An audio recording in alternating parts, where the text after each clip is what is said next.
Rusted lock, missing key. It's dark, so just stay close to me.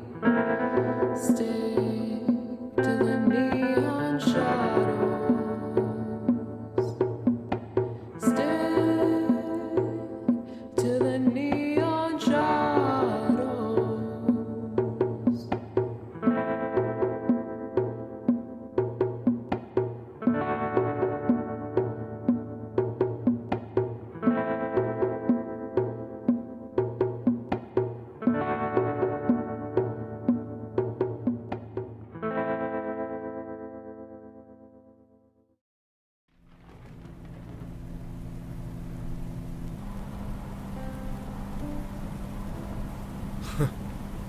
A portal to hell. A far cry from where this all started. I thought I would have been drinking a whiskey at Pan's Hollow, complaining about the weather. Figured the job would always be catching cheating spouses and finding runaways that aren't really runaways. I also thought you'd always be by my side, but things change. Truth is, I didn't appreciate you when I had you. Too little, too late. I don't even know what I'm doing here. Is this an apology? Or my guilt run rampant? Are these the final words of farewell before I confront my mortality? Doesn't matter, really. You probably won't hear this.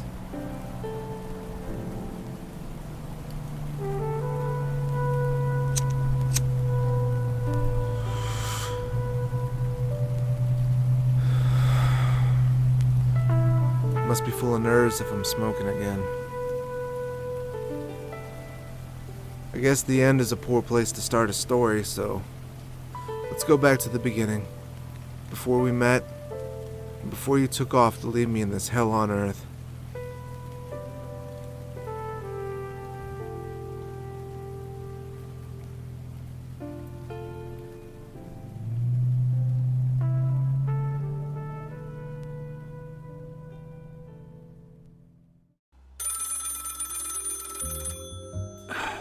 Come on, Frank. We gotta go. Can't keep Joe waiting. Alright, kid, hold your damn horses. This case was something else.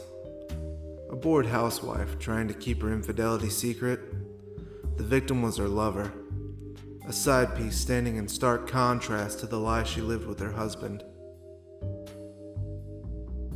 2 holes pierced his lip neck. Couldn't be bullet holes or stabbing given the lack of trauma to the surrounding tissue. Other than the holes themselves, there wasn't much damage done at all. This was almost surgical. I jotted down the details and got ready for that grisly case. The whole reason I took the case? Trouble. In the shape of an Irish redhead with legs that'd make you dizzy. Her hair a contained inferno, and skin an inviting pale satin. She zipped back and forth like a live wire, snapped right from a power line. She said the police wouldn't be able to figure out how her sister Gloria's lover lost his life on that cool, rough pavement. I don't know why she cared so much. In my opinion, that's a get-out-of-jail-free card. Unless Gloria had her heart set on leaving her husband. It was off-putting, the husband not being involved in any of this. Ignorance really is bliss for this poor schmuck. But I agreed to take the case, and she scurried off just as quickly as she came. Honestly, I didn't even catch her name. She was really a pistol, wasn't she, Dusty? Looks like I'll be putting off that vacation again. You wouldn't know what to do with yourself on vacation. I cracked a sly grin like a 1,000-year-old sheet of ice, slowly giving way under the weight of a polar bear. I felt the warmth that I didn't even know I needed back then.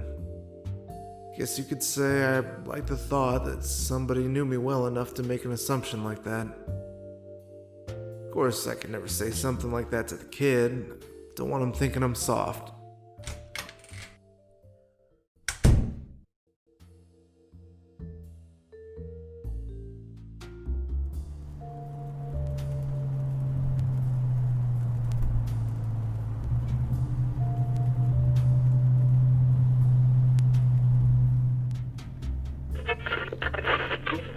This just in, a 75-year-old woman was found dead today in her apartment.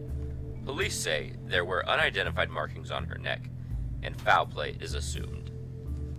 The police say to lock your doors and your windows and to be careful traveling alone at night as a precaution. We will keep you updated with the latest news on the case. Hey, turn that shit off. I really should be nicer to the kid. Sometimes I'm an asshole, and I don't even know why. I'm sure liquor for breakfast doesn't help. But don't tell my doctor I'd agree with him on something.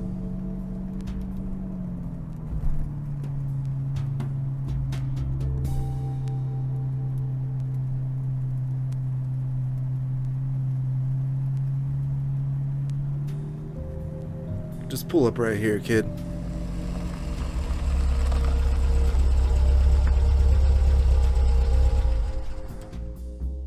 I'll be right back.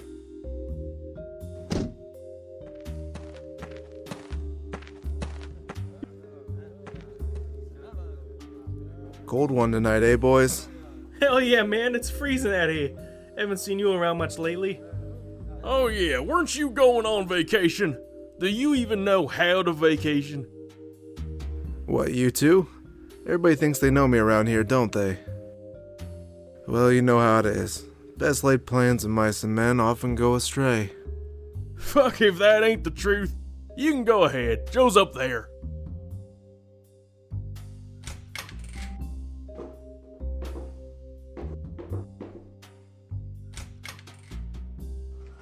Joe Sutton is a good man. Probably the best damn detective they have on the force. Probably the best man in the city. Joe's been on the beat a long time, and I know he won't be on it much longer. But at the same time, he seems like the kind of guy who would never retire. Wouldn't hesitate to do something good, no matter what it cost him. For example, he doesn't have to help me with these cases. I'm sure somewhere down the line that breaks a whole mess of protocols. But I do appreciate it nonetheless. He's a stocky dwarf of a man, standing at about 5'8". Between his bushy eyebrows and the forest of follicles on his arms, makes up for the hair he doesn't have on his head. Sure as shit, St. Nick would be jealous of the gut he has drooping over his belt. He's a jolly son of a bitch, and definitely wouldn't turn down some milk or cookies. Hey Joe, what's it looking like? You know I can't give you any information about an ongoing case. I stood perplexed. I saw that he immediately noticed my furrowed brow. Oh, come on, asshole. You know I'm just messing with you. Oh yeah, and he pictured himself one hell of a comedian. Alright, quit busting my chops. What's going on here? Well, like it says in the report, and like I told you on the phone, he's got 2 puncture wounds on his neck. Like we're dealing with Dracula or some shit. It also looks like he got his blood sucked right out. I don't know. Maybe see what you can make out of it. What's your case have to do with mine, by the way? I facetiously grinned. Oh, come on now, Joe. You know I can't talk to you about an ongoing investigation. Joe slugged me in the shoulder playfully. The blow from the tank of a man didn't hurt my shoulder much, but it moved me aside with ease. I'd hate to have to scrap with that old dog. Well, a girl came by, saying this was her sister's boyfriend and it needed looking into. Did the sister say she had any idea what was going on here? Why didn't she stick around for questioning if she was his girl? Just like Joe said, and just like the report stated, 2 small holes pierced his neck, but somehow not a drop of blood. And he looked like he never had any blood in him to begin with. Couldn't really be something as crazy as a damn vampire, could it? Shook my head, as if it was gonna knock some thoughts loose. I was totally lost. Well, you see, Joe, she didn't stick around because they're not what you'd call officially dating. Turns out the dame is a husband. None too keen for him to know, believe it or not. Alright, let me know if you find out anything else. I'll do the same. Now get the fuck out of here before you stink up my crime scene. I ended up leaving with more questions than answers.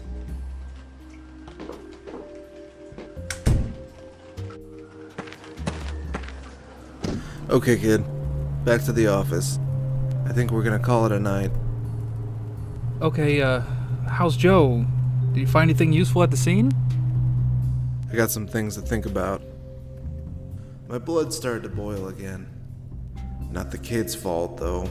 Mine.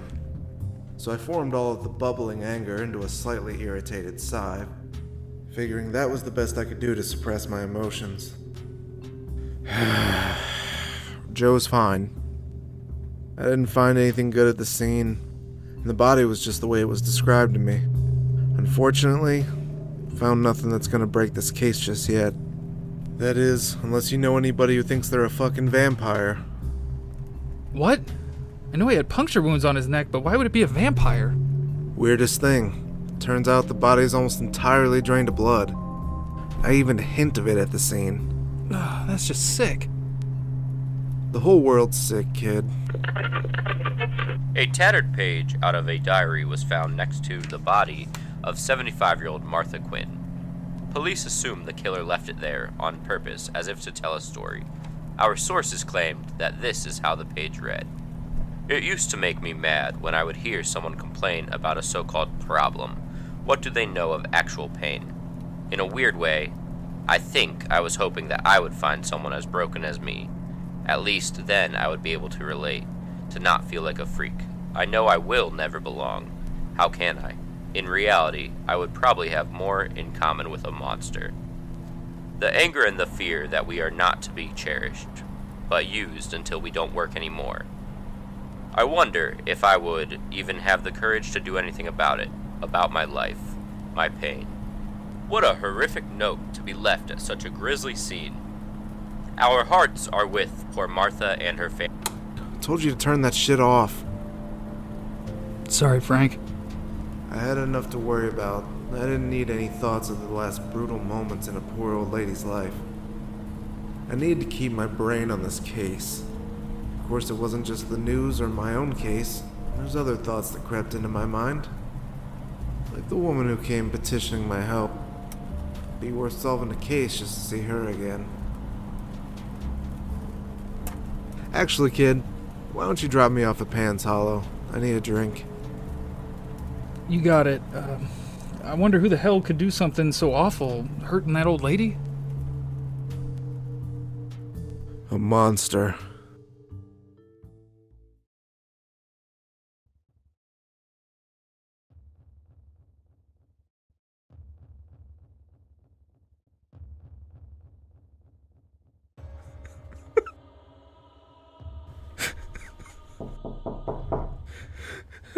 Hello. Open up the fucking door! I'm coming. Hello? Took you long enough. Wait, are you fucking crying right now? Pathetic. You better be crying because you're so fucking happy that you have enough money to pay your damn rent. You know I get paid on Wednesday and it's only Monday.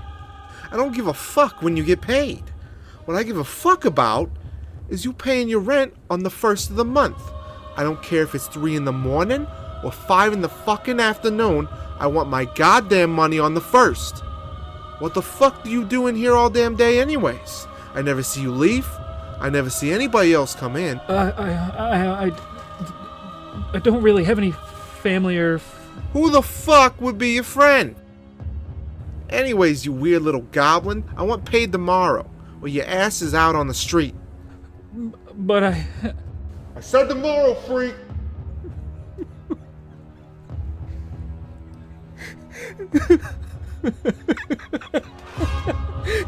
I'm not saving you. You're not worthy of my protection.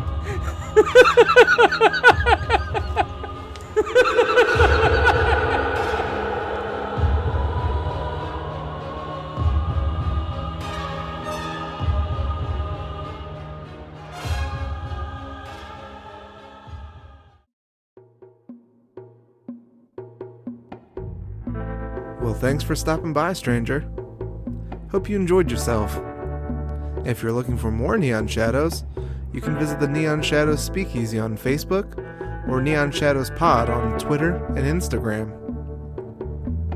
Or look us up as Neon Shadows on YouTube, Spotify, and wherever you listen to podcasts. See you next time, stranger. And remember, keep to the neon shadows. Neon Shadows is written by Ian Knowles and voiced by Dan Faulkner, Amber Tubman, Sean Goodrich, Marcellus Clay, Tyler Brown, Logan Lenkowski, and Ian Knowles. Copyright 2020, reuse or reproduction of our content is strictly prohibited.